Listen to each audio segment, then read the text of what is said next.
Hello नमस्कार दोस्तों, स्वागत है आपका आपके अपने YouTube चैनल सरकारी नौकरी में एक नए वीडियो के साथ। तो दोस्तों आज हम इस वीडियो में बात करेंगे एनटीपीसी के अंतर्गत जो लेवल 2 के 3 पोस्टें आती हैं, उन पोस्टों का कंपैरिजन करेंगे। पहली पोस्ट अपनी रहेगी जूनियर क्लर्क कम टाइपिस्ट की, और दूसरी रहेगी अकाउंट क्लर्क कम टाइपिस्ट की, और तीसरी पोस्ट है ट्रेन क्लर्क की। ये तीनों पोस्ट ही लेवल 2 के अंतर्गत आती हैं, और इन तीनों ही पोस्टों का आज कंपैरिजन करेंगे। कौन सी पोस्ट बेस्ट है, किसकी सैलरी अच्छी है, किसमें प्रमोशन अच्छा है, किसमें फैसिलिटी अच्छी है, किसका ड्यूटी अच्छा है, और भी बहुत सारे टॉपिक हैं, उन सभी पर चर्चा करेंगे। तो दोस्तों बने रहिए वीडियो में एंड तक, और वीडियो को इसकी बिल्कुल ना करें। यदि आप हमारे यूट्यूब चैनल पर नए हैं तो चैनल को सब्सक्राइब कर बेल आइकन का बटन प्रेस जरूर करें, और दोस्तों हमारे टेलीग्राम चैनल पर भी जुड़ जाएं, जहां से आप हर सरकारी से जुड़ी नौकरी को प्राप्त कर सकते हो, हर सरकारी नौकरी से जुड़ी जानकारी को प्राप्त कर सकते हो, जिसकी लिंक मैं डिस्क्रिप्शन बॉक्स में दे दूंगा। तो दोस्तों एनटीपीसी की वैकेंसी आ गई है। जो भी लोग एनटीपीसी का फॉर्म फिल करना चाहते हो तो सबसे पहले एनटीपीसी के अंतर्गत जितनी भी पोस्ट आती हैं उनकी जॉब प्रोफाइल को अवश्य देखें, उसके बाद ही वहां पे अपने प्रेफरेंस सेलेक्ट करें। और दोस्तों हमने ऑलरेडी एनटीपीसी की सभी पोस्टों की जॉब प्रोफाइल की वीडियो डिटेल में बना दी है, और हमारे यूट्यूब चैनल पर जाकर आप वहां से देख सकते हो हर पोस्ट की अलग अलग जॉब प्रोफाइल। उसके बाद ही आप अपना एनटीपीसी का फॉर्म फिल करें। तो चलिए दोस्तों करते हैं वीडियो को स्टार्ट।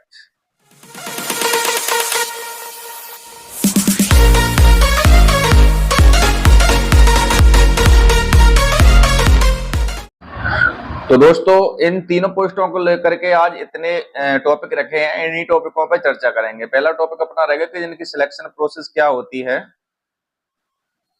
इनकी सिलेक्शन प्रोसेस को लेकर के बात करेंगे। फिर इनकी सिलेक्शन प्रोसेस के बाद और ट्रेनिंग को लेकर बात करेंगे, किसमें ट्रेनिंग, कितने समय की ट्रेनिंग है और कहाँ का ट्रेनिंग कराई जाती है, और ट्रेनिंग के टाइम में सैलरी वगैरह कितनी बनती है, इस चीज को भी लेकर बात करेंगे। फिर बात करेंगे इनकी पोस्टिंग और ड्यूटी टाइमिंग को लेकर के, इनकी पोस्टिंग कहाँ कहाँ होती है, एक्स सिटी में, बाई सिटी में या जेड सिटी में, और इनका जो काम करने का जो टाइम होता है वो क्या होता है, उस पर भी चर्चा करेंगे। इनके वर्क को लेकर चर्चा करेंगे, इनको रेलवे के अंदर क्या क्या वर्क करना पड़ता है, जाके वहां पे ओवर कितना इनके ऊपर लोड डाल दिया जाता है, कौन सी जॉब में लोड कम है, वर्कलोड कम है, कौन सी जॉब में वर्कलोड ज्यादा है। और फिर इनके प्रमोशन को बात करेंगे कि कौन सी पोस्ट में प्रमोशन फास्ट है और कौन सी पोस्ट में प्रमोशन स्लो है, और किस किस प्रकार से अपना प्रमोशन कर सकते हैं। उसके बाद इनकी सैलरी और अलाउंसेस रेलवे की तरफ से जो दिए जाते हैं उनके बारे में चर्चा करेंगे कि इन तीनों जो भी पोस्ट रखी हैं इनमें सबसे ज्यादा सैलरी किसकी बनती है, और क्या क्या अलाउंसेस किस किस पोस्ट को दिए जाते हैं। लीव और ट्रांसफर पे भी चर्चा कर लेंगे। फिर उसके बाद फैसिलिटी के बारे में चर्चा करेंगे, और बात करेंगे कि महिलाओं के लिए इन तीनों पोस्टों में सबसे बेस्ट पोस्ट कौन सी है, जिसके लिए महिला आवेदन कर सकती है। तो दोस्तों रेलवे की सभी पोस्ट की जॉब प्रोफाइल देखने के लिए आप हमारे यूट्यूब चैनल पर विजिट करें, जहां से आप हर रेलवे की पोस्ट की जॉब प्रोफाइल को देख सकते हैं। तो चलिए दोस्तों करते हैं, अपना पहला टॉपिक है। तो दोस्तों अपना पहला टॉपिक है सिलेक्शन प्रोसेस को लेकर। तो ये दोस्तों लेवल 2 की तीनों ही पोस्ट हैं, और इनका ग्रेड पे 1900 रुपए है। और इनके लिए जो क्वालिफिकेशन रहती है तीनों पोस्टों के लिए सेम रहती है, 12th पास होना चाहिए किसी भी सब्जेक्ट के साथ। आपने यदि 12th ओनली अकेली की है तो आपके लगभग 50% मार्क होने चाहिए। यदि आपके 50% मार्क नहीं है तो आप पे ग्रेजुएशन भी होना चाहिए। अगर आपके पास ग्रेजुएशन है तो इसमें 50% मार्क का कोई क्राइटेरिया नहीं है। उसमें जो एज रखी जाती है वो 18 से 30 साल रखी जाती है। लेकिन इस बार दोस्तों रेलवे ने जो कोविड महामारी चली थी उसके चलते 3 वर्ष की छूट दी है, तो 18 से 36 साल वो 18 से 33 साल इस बार एज रखी गई है। बाकी इनकी जो सिलेक्शन प्रोसेस होती है, इनका जो एग्जाम होता है एनटीपीसी कंडक्ट करा, एनटीपीसी के द्वारा ये भर्ती निकाली जाती है, और उसी के द्वारा ही आप सिलेक्शन ले सकते हो। तो जो एसीसीटी की पोस्ट है अकाउंटेंट कमर्शियल कम टाइपिस्ट की, अकाउंटेंट क्लर्क कम टाइपिस्ट की, तो इसमें सीबीटी फर्स्ट कराया जाता है। सीबीटी फर्स्ट इसमें भी होता है, और ट्रेन क्लर्क में भी सीबीटी फर्स्ट कराया जाता है, ये यहाँ तक सेम है। फिर उसके बाद सीबीटी फर्स्ट अगर आप पास कर जाते हो तो उसके बाद फिर सीबीटी 2 के लिए बुला लिया जाता है, एसीसीटी में भी, और जूनियर क्लर्क कम टाइपिस्ट में भी, और ट्रेन क्लर्क में भी सीबीटी 2 के लिए बुला लिया जाता है। लेकिन दोस्तों ये जो दो पोस्ट है एसीसीटी और जेसीसीटी, तो इनमें दोस्तों सीबीटी फर्स्ट और सीबीटी 2 के अलावा टाइपिंग टेस्ट भी किया जाता है दोनों में, लेकिन इसमें टाइपिंग टेस्ट नहीं किया जाता है। फिर उसके बाद डॉक्यूमेंट वेरिफिकेशन होता है, फिर उसके बाद मेडिकल स्टैंडर्ड होता है, मेडिकल चेक किया जाता है, उसके बाद फिर मेरिट लिस्ट लगा दी जाती है। तो दोस्तों जो अकाउंट क्लर्क कम टाइपिस्ट की जो पोस्ट है उसके लिए यानी कि जो सीबीटी फर्स्ट होता है ये तीनों के लिए सेम रहता है। टाइम 90 मिनट का मिलता है आपको, क्वेश्चनों की संख्या 100 रहती है और प्रत्येक क्वेश्चन 1 मार्क का होता है। इस प्रकार पूरा पेपर आपका 100 नंबर का होता है। तो सीबीटी 2 में क्या होता है दोस्तों, टाइम तो 90 मिनट रहता है, लेकिन दोस्तों क्वेश्चनों की संख्या बढ़ा के 120 कर दी जाती है और प्रत्येक क्वेश्चन 1 नंबर का होता है। इस प्रकार आपका जो पेपर है 120 नंबर का पेपर आपका होता है। इसमें जो टाइपिंग टेस्ट होती है हिंदी और इंग्लिश में, तो दोस्तों ये केवल ओनली क्वालिफाइड होती है, आपको क्वालिफाई करना है, किसी प्रकार का इसमें पासिंग मार्क नहीं रखेगा ये दोनों में। लेकिन दोस्तों जो ट्रेन क्लर्क की पोस्ट है इसमें टाइपिंग टेस्ट नहीं होता है, इसमें सीधा डॉक्यूमेंट वेरिफिकेशन के लिए बुला लिया जाता है। बात कर ले मेडिकल स्टैंडर्ड की, तो इनमें दोस्तों ये 2 पोस्ट है, एसीसीटी और जेसीसीटी। इनमें थोड़ा मेडिकल स्टैंडर्ड लो मांगा जाता है, C2 है, लेकिन इनकी दोनों पोस्टों के अपेक्षा इसमें मेडिकल स्टैंडर्ड थोड़ा हाई है, A3 मेडिकल मांगा जाता है। तो C2 में दोस्तों चश्मा वाले भी चले जाते हैं, हालांकि A3 में भी जो चश्मा वाले भी चले जाते हैं उनको डिपेंड करता है उनकी लेंस की क्षमता के ऊपर, क्या इनकी लेंस की क्षमता है। तो इनकी मेरिट लिस्ट तीनों की तैयार की जाती है, सीबीटी 2 के अनुसार यहाँ पे ये मेरिट लिस्ट तैयार कर दी जाती है। चलिए दोस्तों आगे बात कर ले रहे हैं। तो अगला टॉपिक है दोस्तों ट्रेनिंग का। अगर आप सिलेक्शन हो जाता है आपका तो आपको फिर वहां पे ट्रेनिंग के लिए भेजा जाएगा। जो अकाउंट क्लर्क कम टाइपिस्ट की जो पोस्ट है उसकी ट्रेनिंग होती है 45 दिन की, और जेसीसीटी की पोस्ट होती है जूनियर क्लर्क कम टाइपिस्ट की, इनकी 21 दिन की ट्रेनिंग कराई जाती है और ट्रेन क्लर्क की 36 दिन की ट्रेनिंग कराई जाती है। इनकी ट्रेनिंग जोनल रेलवे ट्रेनिंग में हो जाती है, इनकी जो जोनल रेलवे ट्रेनिंग इंस्टीट्यूट में कराई जाती है इन दोनों की ट्रेनिंग, और इनकी ट्रेनिंग भी जोनल रेलवे ट्रेनिंग इंस्टीट्यूट में ही कराई जाती है। तीनों की जो ट्रेनिंग कराई जाती है वो सेम प्लेस है। और लैंग्वेज बाकी हिंदी इंग्लिश में आपकी ट्रेनिंग कराई जाएगी, और आपकी डेली ट्रेनिंग 8 घंटे की चलती है, संडे और एनएच के दिन ऑफ रहता है। और ठीक है, और बाकी इसमें भी और भी ब्रेक दिए जाते हैं, लंच ब्रेक, टी ब्रेक भी मिलता है क्लास के दौरान। अगर आपको ट्रेनिंग के टाइम सीएल चाहिए होती है तो वो लीव चाहिए होती है तो आपको केवल सीएल ही दी जाएगी, कैजुअल लीव बोलते हैं इसको, आकस्मिक लीव। बाकी उसके बाद एग्जाम कराया जाएगा आपका। एग्जाम हिंदी इंग्लिश में कराया जाता है और एग्जाम में केवल क्लास से रिलेटेड ही पूछा जाता है, इसके अलावा इसमें कुछ नहीं पूछा जाता है। बात कर ले रहे हैं ट्रेनिंग के टाइम सैलरी की दोस्तों, तो ट्रेनिंग के टाइम इनको बेसिक प्लस डीए ही दिया जाता है। अभी 1/1/2024 के अनुसार 50% डीए चल रहा है इसमें। तो इनका जो बेसिक होता है 19,900 रुपए होता है, और प्लस इनका डीए 50% के हिसाब से 9,950 रुपए मिलता है। तो इनकी बेसिक प्लस डीए मिला करके 29,850 इनकी सैलरी बन जाती है ट्रेनिंग के टाइम। और ट्रेनिंग के टाइम इनको कोई भी एक्स्ट्रा अलाउंसेस नहीं दिए जाते हैं, जैसे एचआरए हो गया, ट्रेवलिंग अलाउंस हो गया, ट्रांसपोर्ट अलाउंस हो गया, किसी प्रकार का कोई अलाउंस नहीं दिया जाता है, केवल उनको बेसिक प्लस डीए ही दिया जाता है। बात कर ले रहे हैं दोस्तों पोस्टिंग को लेकर के, तो इनकी जो पोस्टिंग होती है, जो एसीसीटी और जेसीसीटी और टीएनसी यानी कि अकाउंट क्लर्क कम टाइपिस्ट और जूनियर क्लर्क कम टाइपिस्ट और ट्रेन क्लर्क, इनकी तीनों लोगों की ही पोस्ट एक्स वाई सिटी में की जाती है। यहाँ पे किसी प्रकार का अंतर नहीं, तीनों लोग ही अच्छी सिटी में मिलेगी आपको पोस्टिंग।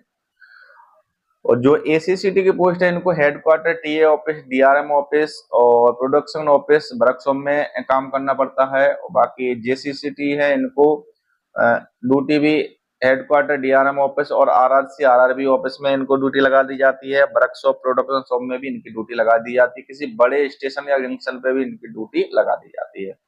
बात कर ले रहे हैं इनके, तो इनकी जो कंट्रोलर ऑफिस होती है, टावर होती है जो कंट्रोल, वहां पे इनकी ड्यूटी लगा दी जाती है। और स्टेशन और यार्ड में भी ड्यूटी लगा दी जाती है, यहाँ पे ट्रेन वगैरह खड़ी होती है उनकी चेकिंग के लिए और उनकी लिखा पढ़ी के लिए इनकी ड्यूटी लगा दी जाती है। और ड्यूटी आवर्स दोस्तों इनका सेम है, इनमें 8 घंटे की ड्यूटी, इसकी भी 8 घंटे की ड्यूटी, इसकी भी 8 घंटे की ड्यूटी है। सैटरडे संडे और एनएच के दिन ये 2 पोस्ट हैं, इनमें ऑफ रहता है। सैटरडे संडे एनएच के दिन इनको ऑफ रहता है और ओनली डे शिफ्ट ड्यूटी है, ओनली आपको डे करनी पड़ेगी। लेकिन दोस्तों इसमें सैटरडे संडे ऑफ नहीं रहता, वीकली आपको एक ऑफ दे दिया जाएगा, चाहे संडे को दे दें, चाहे मंडे को दे दें, चाहे बुधवार को दे दें, कभी भी एक ऑफ आपको मिल जाएगा। और इनकी जो ड्यूटी रहती है नाइट डे दोनों ही शिफ्ट इनकी चलती है, इनको नाइट में भी ड्यूटी करना पड़ेगा और दिन में भी ड्यूटी करना पड़ेगा। तो यहाँ पे थोड़ा डिफरेंट है कि इनको नाइट भी ड्यूटी करना पड़ता है और इन लोगों को नाइट में ड्यूटी नहीं करना पड़ता है। चलिए अब बात कर ले इनको ये काम क्या करना पड़ता है रेलवे के अंदर, तो दोस्तों जो अकाउंट क्लर्क कम टाइपिस्ट है इनका ओनली ऑफिस वर्क है, और जो जूनियर क्लर्क कम टाइपिस्ट है इनका भी ओनली ऑफिस वर्क है। बाकी इनका दोस्तों फील्ड वर्क भी इनके पोस्ट के ऊपर डिपेंड करता है, वैसे इनका फील्ड वर्क भी लग जाता है। ठीक है, इनको जो JEE होते हैं और सीनियर क्लर्क कम टाइपिस्ट होते हैं, इनकी हेल्प करना होता है। जैसे सैलरी शीट तैयार करते हैं वो लोग, तो उसमें ये लोग काम में आर्ट बताते हैं।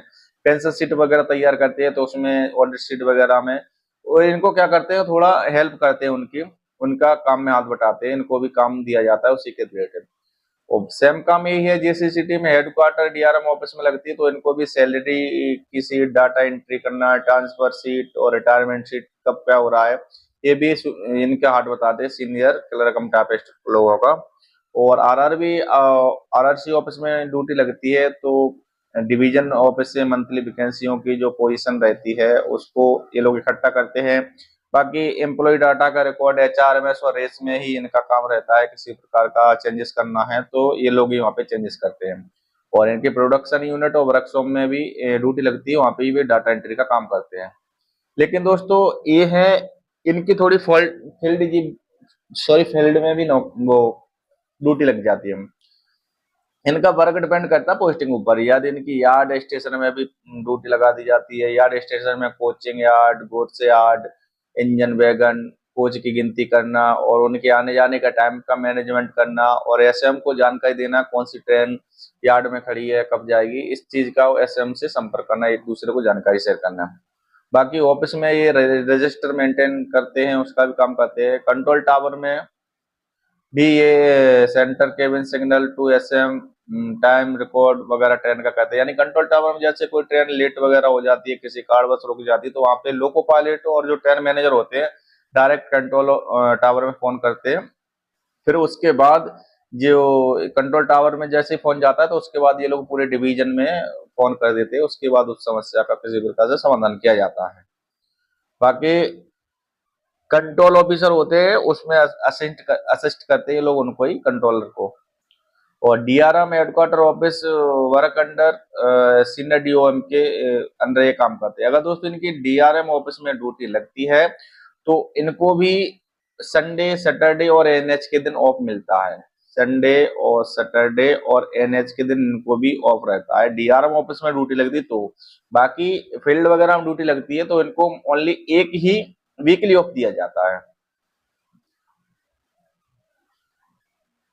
अब इनके बात करते हैं प्रमोशन की। तो पहले इधर दोस्तों है अपनी JCCT, ठीक है, इधर थोड़ा स्पेस कम था इसलिए नहीं लिखा है। इधर है JCCT और इधर है ACCT, सॉरी इधर ACCT है।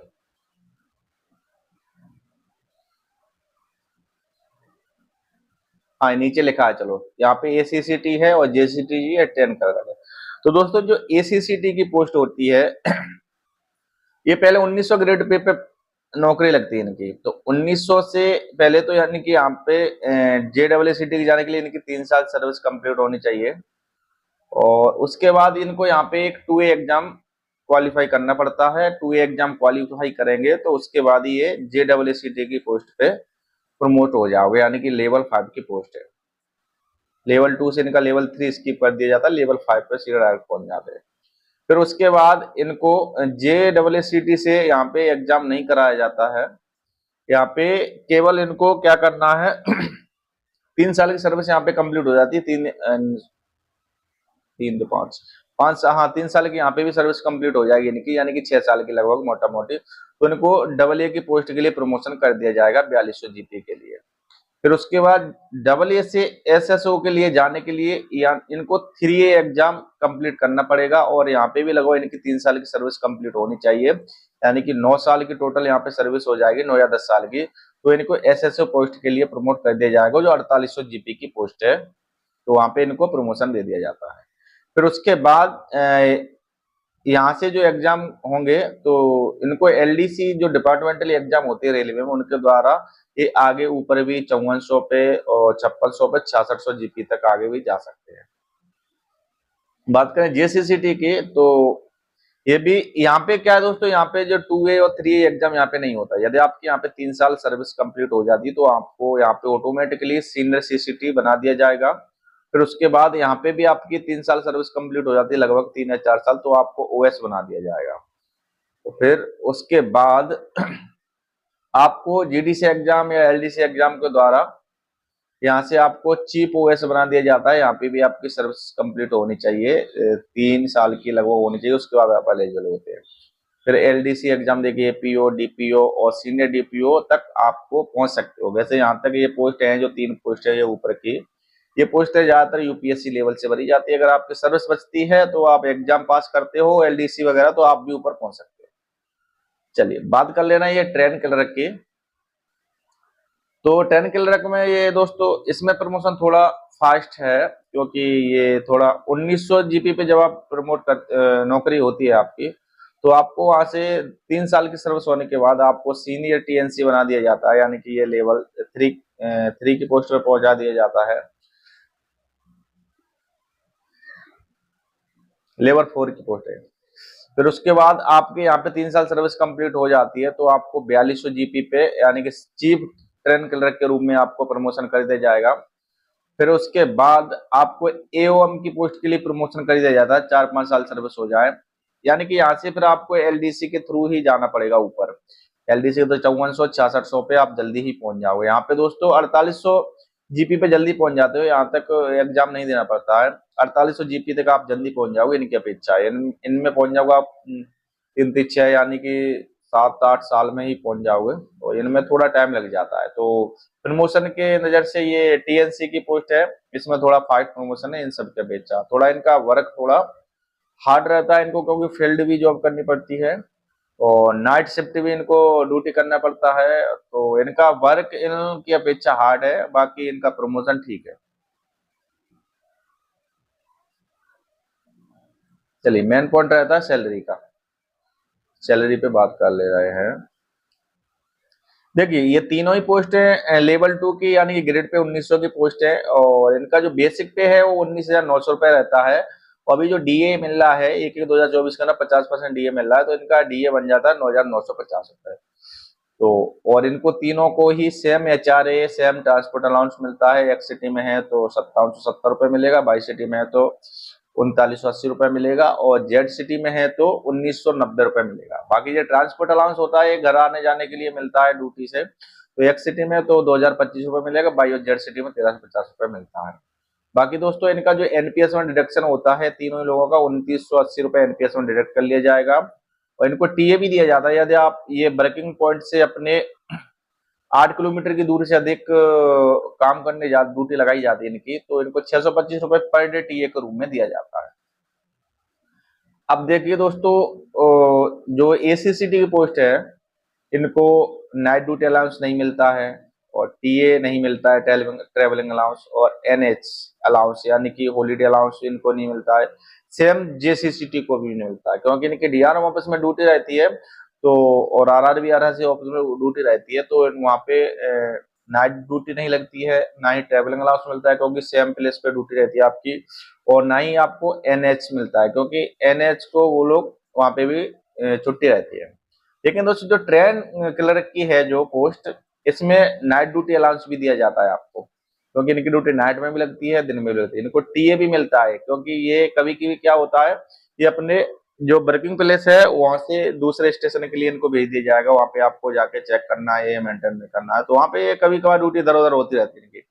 और इनको नेशनल हॉलीडे अलाउंस भी मिलता है, क्योंकि इनको एनएच की छुट्टी अगर इनकी मर्जी है तो ले सकते हैं, अगर ये ड्यूटी करना है तो ये ड्यूटी कर सकते हैं, तो इनको ये तीनों अलाउंस मिलते हैं। अभी मैंने दोस्तों एक सिटी को ही उठाया है, बाकी बाई और जेड सिटी में थोड़ा ये एचआरए और ट्रांसपोर्ट अलाउंस कम मिलता है, इतना ही कम मिलेगा। तो एक सिटी के हिसाब से मोटा मोटी इनकी सैलरी ग्रोस पे यानी एसी सिटी की 37,885 बन जाती है, और एनपीएस वगैरह कटने के बाद इनकी सैलरी 34,860 रुपए इनके हाथ में मिनिमम सैलरी आ जाएगी। मिनिमम क्या, इनकी मैक्सिमम भी इतनी है, क्योंकि इनको किसी प्रकार को अलाउंसेस नहीं मिलते हैं। सेम बात करें जेसीसीटी की, तो इनकी भी 37,885 सैलरी बन जाती है, और कट के दोनों के हाथ इनकी 84,860 रुपए है, इन दोनों की सैलरी सेम है। मिनिमम सैलरी इनकी भी सेम बनती है, यानी 34,860 रुपए। लेकिन दोस्तों इनको क्या है, night duty allowance, TA allowance मिलकर टोटल लगभग इनके 50,000 के लगभग सैलरी इनकी पहुंच जाती है। तो सैलरी के मामले में ये पोस्ट थोड़ी ठीक है, लेकिन वर्कलोड इन दोनों पोस्टों के अपेक्षा इस पोस्ट पे ज्यादा है। ठीक है, तो सैलरी आप देख सकते हो, हमने सैलरी के बारे में पूरी जानकारी दे दी है। चलिए अब बात कर लेते हैं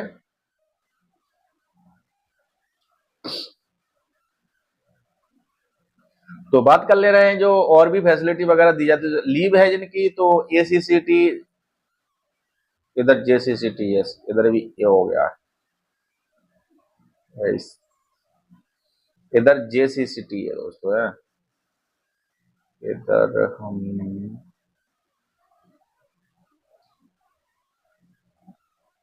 इधर है जेसीसीटी, ये एसीसीटी, चलिए उससे कोई दिक्कत नहीं है। तो दोस्तों लीव इनको एसीसीटी, जेसीसीटी और ट्रेन क्लर्क, इनको तीनों को लीव सेम ही दी जाती है। जो जितनी लीव इन्हें मिलती है उतनी ही इन्हें मिलती है, उतनी ही इन्हें मिलती है। बाकी ट्रांसफर जिस प्रकार से एसीसीटी करा सकते हैं उसी प्रकार से जेसीसीटी करा सकते हैं, उसी प्रकार से ट्रेन क्लर्क करा सकते हैं, तीनों का प्रमोशन भी सेम है। बाकी जो भी फैसिलिटी मिलती है एसीसीटी और जेसीसीटी और टीएनसी, यानी तीनों को सेम फैसिलिटी मिलती है। यदि दोस्तों इनकी लीव और ट्रांसफर और फैसिलिटी के बारे में डिटेल में जानना है तो मैंने इनका जो जॉब प्रोफाइल का सेपरेट वीडियो बना रखे है, तो आप वहां से जाकर इनकी जॉब प्रोफाइल के साथ इनकी फैसिलिटी, लीव, ट्रांसफर वगैरह भी पूरा डिटेल में देख सकते हो। यहाँ तो मैंने कंपेरिजन किया है, तो यहाँ पे ये लोग सेम है। अगर ज्यादा डिटेल में यहाँ पे बताता तो वीडियो ज्यादा लंबा हो जाता। बात कर ले रहे हैं दोस्तों महिलाओं के लिए कौन सी जॉब बेस्ट है, तो महिलाओं के लिए एसीसीटी और जेसीसीटी, ये दोनों जॉब महिलाओं के लिए बेस्ट है। बाकी ये जॉब है जो ट्रेन कर की है, महिलाओं के लिए कंफर्टेबल जॉब नहीं है, क्योंकि यहाँ पे दोस्तों क्या है, नाइट ड्यूटी लगती है, यार्ड में भी जाना पड़ता है, कोई स्टेशन पे नहीं कहीं भी जाना पड़ता है। तो ये जॉब है जो महिलाओं के लिए कंफर्टेबल नहीं है। बाकी ये दोनों जॉब है जो पोस्ट है एसीसीटी की और जेसीसीटी की, तो ये महिलाओं के लिए बिल्कुल बेस्ट जॉब है। डेस्क जॉब है, किसी प्रकार का कोई रिस्क नहीं है, ऑफिस वर्क है, और इनका दोस्तों फील्ड वर्क है, तो इसलिए महिलाओं के लिए ज्यादा कंफर्टेबल जॉब नहीं है। तो दोस्तों अभी आप देख सकते हो जो एसीसीटी और जेसीसीटी और टीएनसी में मैंने ये तीनों का बता दिया है, फिर आप कमेंट करके अवश्य बताएं कौन सी पोस्ट अच्छी लगी। तो मेरे हिसाब से दोस्तों देखिए, आप देख सकते हो कि वर्कलोड यहाँ पे कम है, इन दो पोस्टों में वर्कलोड कम है, थोड़ा लोड कम है, यहाँ पे ज्यादा वर्कलोड नहीं है यहाँ पे। और वर्कलोड इस पोस्ट में हार्ड वर्कलोड है दोस्तों, हार्ड है, इन पे नॉर्मल है इन दोनों में, और इनको हार्ड है। और फिर बात कर लेते हैं बाकी इनको जो ड्यूटी की, तो ड्यूटी दोस्तों इनको ओनली डे करना पड़ता है, इनको भी डे करना पड़ता है, लेकिन दोस्तों इनको नाइट ड्यूटी करना पड़ता है। ठीक है बात करें प्रमोशन की, प्रमोशन इनमें थोड़ा स्लो है और इनमें थोड़ा स्लो है, इन दोनों के अपेक्षा इसमें थोड़ा फास्ट प्रमोशन आपको देखने को मिल जाएगा। बात करते हैं सैलरी की, जो इनको सैलरी मिलती है तो इनकी फिक्स सैलरी है, इनकी सैलरी लगभग वही कम बनती है, यानी कि 35 के लगभग मान लो, 35,000 के लगभग, 35,000 के लगभग सैलरी। लेकिन इनकी दोस्तों सैलरी क्या है, इनको टीए, एनएच, डीए इनको सब मिला के इनकी लगभग 50,000 के लगभग इनकी सैलरी बन जाती है। और बाकी इसमें आपको फैमिली के साथ रहने के लिए ज्यादा टाइम मिल जाएगा, एनएच सैटरडे संडे ऑफर, यानी कि वीकली इसमें 2 मिलते हैं, वीकली इसमें 2 मिलते हैं, इसमें दोस्तों वीकली 1 मिलता है। ठीक है, बाकी आप देख सकते हो, जौन सी आपको यदि पसंद है तो उसके कमेंट करके अवश्य बताएं, और आगे जिस भी पोस्टों का कंपेरिजन करना है उसके भी कमेंट करके अवश्य बताएं। तो दोस्तों ये मैंने पूरा वीडियो बना दिया, आशा करते हैं आप लोगों को अच्छी तरह समझ में आया होगा। और यदि आपको डिटेल में पर्सनल सेपरेट वीडियो देखना है पोस्टों के, तो आप हमारे यूट्यूब चैनल पर विजिट करें, वहां से आप सेपरेट जॉब प्रोफाइल को वीडियो देख सकते हैं। तो चलिए दोस्तों मिलते हैं अगले वीडियो के साथ, अगले किसी टॉपिक के साथ। धन्यवाद। तो दोस्तों आप हमारे यूट्यूब चैनल पर नए हैं तो चैनल को सब्सक्राइब कर बेल आइकन का बटन प्रेस जरूर करें। धन्यवाद दोस्तों।